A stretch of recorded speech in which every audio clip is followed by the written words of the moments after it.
नमस्ते साथियों। आज की डेट में जो अधीनस्थ बोर्ड के द्वारा आयोजित करवाए जाने वाले एग्ज़ाम थे सीईटी के, उनका 10+2 लेवल का यानी 10+2 लेवल यानी 12th लेवल तक का सिलेबस जारी हो चुका है। अलग से विज्ञप्ति भी जारी कर दी गई है। ये आज की डेट का है। तो इसमें क्या-क्या प्रोसेस दे रखा है, 10 तारीख को जारी हुआ है। समान पात्रता परीक्षा यानी common eligibility test 10+2 senior secondary स्तर 2022 की। इसमें अब कौन-कौन सी पदों को शामिल किया गया है, इसके बारे में अगर अपन देखें, संपूर्ण विज्ञप्ति अपने सामने है। इसमें अगर आप देखें तो इन पदों को शामिल किया गया, 7 पोस्टें शामिल की गई हैं। वनपाल, छात्र अधीक्षक, छात्रावास अधीक्षक, लिपि ग्रेड सेकंड, कनिष्ठ सहायक, लिपि ग्रेड सेकंड, जमादार ग्रेड और कांस्टेबल की विज्ञप्ति को जो राजस्थान पुलिस अधीनस्थ सेवक द्वारा आयोजित करवाई जाती है। इस तरह कुल 7 पदों के लिए शामिल किया गया। बताया जा रहा है कि लगभग इनमें 10,000 के लगभग पोस्ट आएगी। 10,000 के लगभग पोस्ट के पर सीईटी 10+2 लेवल का करवाया जाएगा। इसके संबंधी अगर कुछ निर्देशों की बात करें तो इसमें अगर अपन देखें तो प्रत्येक वर्ष में 1 साल में एक पात्रता परीक्षा अनिवार्य रूप से होगी और इनमें जो भी भर्ती पदों के जो नियम होते हैं वो भी इसमें शामिल होंगे। और इसमें अगर किसी भी पात्रता परीक्षा में अगर कोई भी छात्र उच्च स्कोर प्राप्त करता है तो उस साल अगर नेक्स्ट उसके बाद में अगर कोई भर्ती नहीं आ पाती है तो उसका पात्रता तो उसको ज़रूरी नहीं उसकी नौकरी की गारंटी की बात ये बोर्ड नहीं करता है। उसके बाद अगर अपन बात करें तो एक साल वर्ष में कम से कम एक बार आयोजित करवाई जाएगी। स्कोर परिणाम के दिनांक से 1 वर्ष के लिए मान्य होगा, यानी 1 वर्ष के भीतर अगर कोई भर्ती नहीं आती है और वो इस सीईटी में अगर कोई अच्छा स्कोर करता है और बाद में वो उस पर दावा नहीं कर सकता कि मेरे उस सीईटी में अच्छा स्कोर था और अगली इस भर्ती में मुझे शामिल किया जाए, ऐसा कुछ नहीं कर सकता। और इसके संबंध में कितने प्रयास से या कितने अटेम्प्ट की इसमें कोई बाध्यता नहीं है। आप कितने चाहो जितने जी मर्जी चाहे उतने अटेम्प्ट यानी हर अटेम्प्ट को भी आप दे सकते हो और इसको सुधारने के अवसर भी प्रदान किया जाएगा। और जो नियम ये बाकी भर्ती पर एजेंसियों को होते हैं वही इसमें नियम होगा। और इसमें विज्ञप्ति है उनके 15 गुना अभ्यर्थियों को पास किया जाएगा। न्यूनतम अंक जो भर्ती एजेंसी के द्वारा अवधारित किए जाएंगे और जिन अंकों को प्राप्त करने में वो अगर अभ्यर्थी न्यूनतम अंकों तक नहीं पहुंच पाता है उनको क्या माना जाएगा, असफल अभ्यर्थी माना जाएगा। अब अगर अपन बात करें इसके 15 गुना अभ्यर्थी पास करेंगे। अगला इसमें अगर अपन दे रखा है आयु को अलग अलग से दे रखा है और विशेष तो इसमें कुछ खास नहीं दे रखा। अब आवेदन की प्रक्रिया बात करें तो सोशो पोर्टल पे अपन जाना है, सोशो पे OTR रजिस्ट्रेशन करवाना है जो लगभग सभी ने करवा रखा है। तो इसमें बाकी विशेष कुछ खास दे नहीं रखा है। आवेदन नंबर वगैरह ऑनलाइन फॉर्म के बारे में जानकारी दे रखी है। ये आप परीक्षा शुल्क की बात करें, अब हमारे सामने परीक्षा शुल्क की बात करें तो सामान्य वर्ग या क्रिमिलेयर OBC के लिए या अन्य पिछड़ा वर्गों के आवेदन के लिए 450 रुपये है और नॉन क्रिमिलेयर OBC और अति पिछड़ा MBC और आर्थिक रूप से EWS के लिए 350 रुपये। तो यानी अपन बात करें जनरल के लिए या और क्रिमिलेयर OBC के लिए की अगर बात करें तो 450 रुपये है और OBC नॉन क्रिमिलेयर आ गया और MBC और कौन आ गया EWS आ गया तो इसके लिए कितने आ गए 350 रुपये। और बाकी जो भी पोस्ट बचते हैं SC ST वगैरह सब के लिए 250 रुपये दे होगा और SC ST विशेष PWD विकलांग वगैरह सब के लिए कितने हो गए 250 रुपये और अगर अलग से 2.5 लाख आय वाला कम है तो उसको भी 250 रुपये प्रदान किए जाएंगे। फीस एक बार हो जाने के बाद उसको रिटर्न नहीं की जाएगी। और अगर कोई भी अभ्यर्थी अन्य राज्यों से है तो उसको किस में माना जाएगा, सामान्य कैटेगरी में माना जाएगा। इसके बाद अगर अपन 2.5 लाख से कम आय वाला है तो 250 रुपये जमा हो गए। और इसमें अगर कुछ अगला निर्देश दे रखा है समान पात्रता सीईटी के संबंध में विशेष निर्देश दे रखे, ये कुछ स्पोर्ट्स के वर्ग के लिए स्पोर्ट्स वगैरह के लिए दिव्यांगजन वगैरह के अलग अलग कैटेगरी डिवाइडेड किया गया है।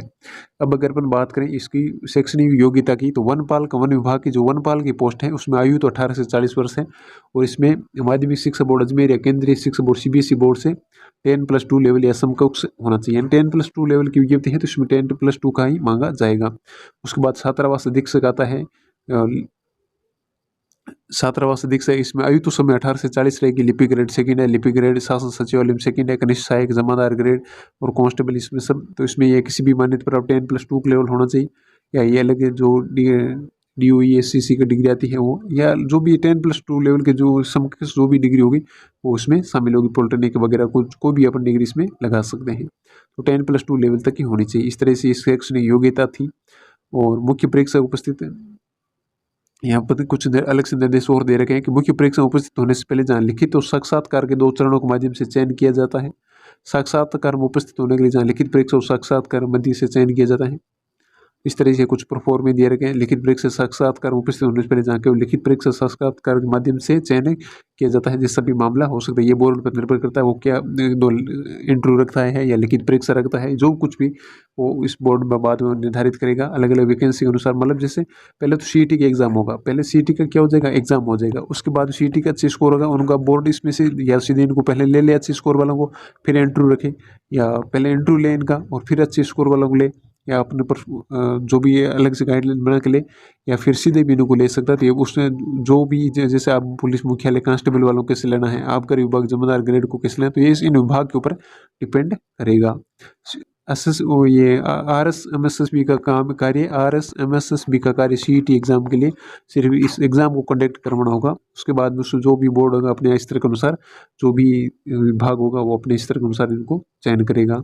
उसके बाद अगर इसमें आयु की बात करें तो वो 18 से 40 तक की दे रखी है, और जो 23 तारीख को जो संशोधन हुआ था उसमें 2 वर्ष की जो छूट दे रखी है नियमों में, संशोधन नियमों से आयु सीमा छूट है वो उसमें भी मान्य होगी। उसके बाद अगर अपन बात करें ये अलग अलग कैटेगरी आयु छूट दे रखे जो बेसिकली सब में सेम होती है, हर विज्ञप्ति में अपन पढ़ते हैं वो विधवा वगैरह के लिए। अब अगर बात करें इसके फॉर्म कब से शुरू होंगे, तो आवेदन की परीक्षा शुल्क जमा करना ऑनलाइन आवेदन की तो 10 से 11 तारीख तक चलेंगे, और 10 से 11 तारीख तक ही उसमें फीस जमा करवा सकते हैं। परीक्षा आयोजन की बात करें 18 फरवरी, 19 फरवरी, 25 फरवरी और 26 फरवरी आवंटित केंद्रों पर करवाई जाएगी। परीक्षा यदि एक से अधिक चरणों में होती तो सम नॉर्मलाइजेशन की कार्रवाई की जाएगी।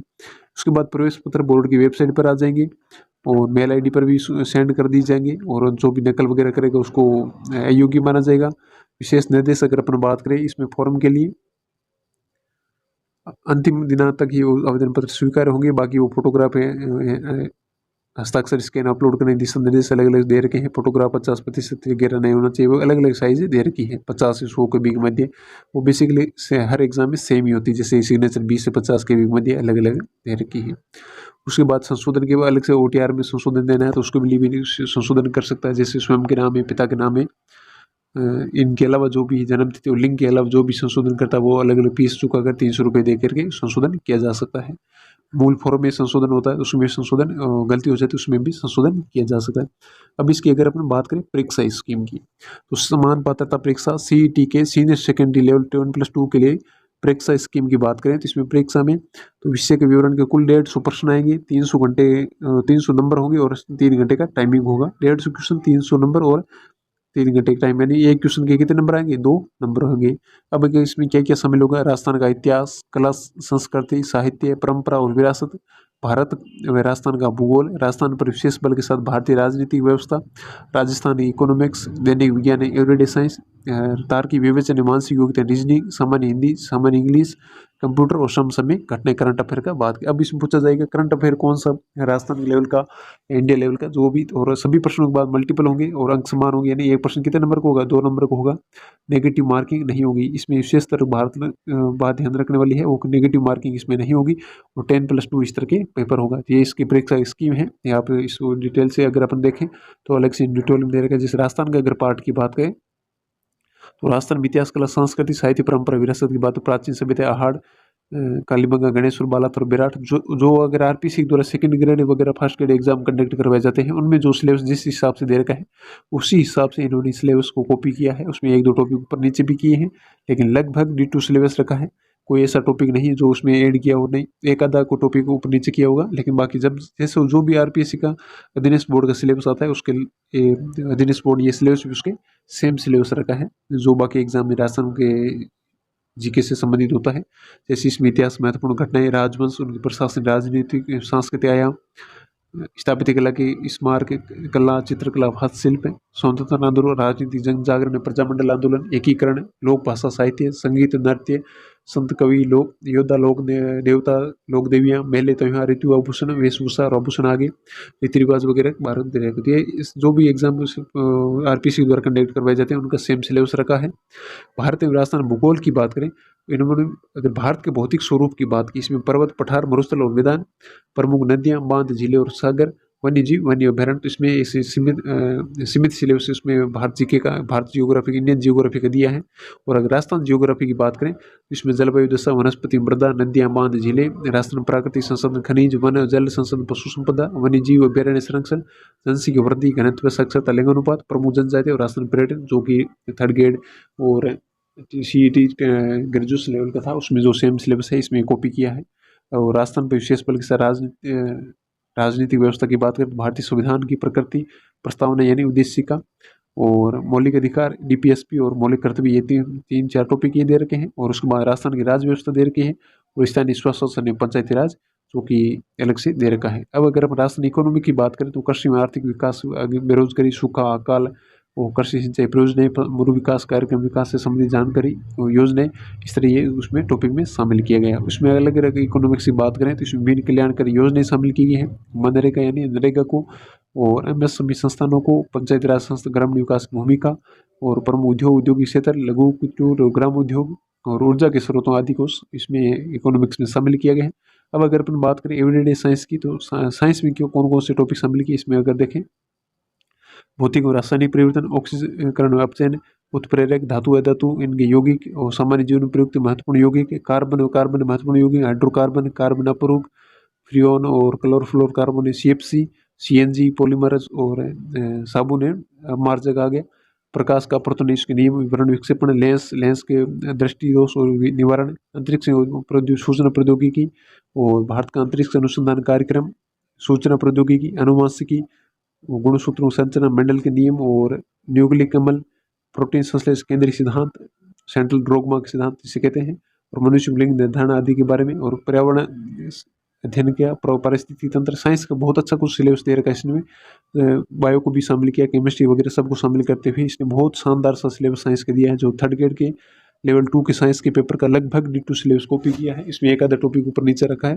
बाकी पूरा का पूरा syllabus as it is copy किया है। उसके बाद रीजनिंग के अगर कुछ टॉपिक दे रखे हैं तो रीजनिंग में अगर देखें, वैदिक गणित दे रखी है, गुणनखंड दे रखा है, अनुपात, समानुपात, प्रतिशत लाभ हानि, सरल ब्याज, चक्रवृद्धि ब्याज, बट्टा का दे रखा है, ये रेखाओं कोण वाला क्वेश्चन दे रखा है, क्षेत्रफल और उसके त्रिकोणमिति सरसुमी का वाला भी क्वेश्चन दे रखा है, ऊंचाई दूरी की सामान्य समस्या भी दे रखा है, आंकड़ों का चित्रों द्वारा माध्यम और सांख्यिकी भी दे रखा है, साधारण मानसिक योग्यता, तर्कशील विश्लेषण योगात्मक योग्यता का सिलेबस दे रखा है। अब अगर अपन लैंग्वेज नॉलेज की बात है, सामान्य हिंदी में संधि, छंदी, विच्छेद और ये समास, उपसर्ग, प्रत्यय, पर्यायवाची, विपरीतार्थक, अनेकार्थक, शब्द युग में अलग अलग ये टॉपिक ये हिंदी में दे रखा है। हिंदी का सिलेबस जो कि रीट के एग्जाम में था, थर्ड ग्रेड के एग्जाम में है, वो सेम किया है। इंग्लिश का सिलेबस भी जो रीट के एग्जाम में था इंग्लिश लैंग्वेज में, तो ये सिलेबस सेम रखा है। उसके बाद दे रखा है कंप्यूटर का सिलेबस। कंप्यूटर के सिलेबस की अगर बात करें, इसमें सामान्य जानकारी कंप्यूटर की, फिर कंप्यूटर ऑर्गेनाइजेशन में रैम रोम वगैरह बारे में जानकारी दे रखी है, और ये कंप्यूटर विशेषताएं, और बाद में MS ऑफिस दे रखा है। इसमें कौन कौन से वर्ड, एक्सेल, स्प्रेडशीट और पावर पॉइंट के तक दे रखा है। यहाँ कंप्यूटर की सामान्य कंप्यूटर की जानकारी क्वेश्चन पूछे जाएंगे, और समसामय की घटना का भी दे रहे करंट अफेयर, तो इसमें राजस्थान, भारतीय अंतर्राष्ट्रीय महत्व, प्रमुख समसामय घटनाएं पूछेगी। कई भी साथियों क्वेश्चन रहता है उसमें, ग्रेजुएशन लेवल में भी ये सेम दे रखा था, इसमें भी यही दे रखा है, तो कि करंट किस लेवल तक पूछा जाएगा। तो इसमें राजस्थान, इंडिया और इंटरनेशनल ज्योग्राफी पर महत्वपूर्ण घटनाएं होती हैं उनके बारे में पूछा जाएगा, लेकिन इन राजस्थान और इंडिया मतलब दोनों का पूछा जाएगा। वर्तमान में चलती व्यक्तित्व, स्थान और संस्था के बारे में, और खेल कूद से संबंधित जानकारी, गतिविधियां, तो यानी कि स्पोर्ट्स का अलग से इसमें उल्लेख कर रखा है, तो स्पोर्ट्स से भी क्वेश्चन, अच्छे क्वेश्चन आने का संभावनाएं हैं। तो इस तरह से CET का 10+2 लेवल का सिलेबस दे रखा था। ये CET 10+2 के लेवल का सिलेबस था, CET 10+2 के लेवल का सिलेबस था। ग्रेजुएशन लेवल के सिलेबस का अपने वीडियो अपलोड कर रखा है, वहाँ से आप देख सकते हो। और ये 10+2 लेवल का, इसमें कौन कौन सी एलिजिबल हो रही है, इसमें सब जानकारी अपने पर यहाँ पर देखी, विज्ञप्ति डिटेल से चर्चा की। इसके फॉर्म भरने का जो भी प्रोसेस है वो भी नेक्स्ट वीडियो में आपको सामने अपलोड किया जाएगा।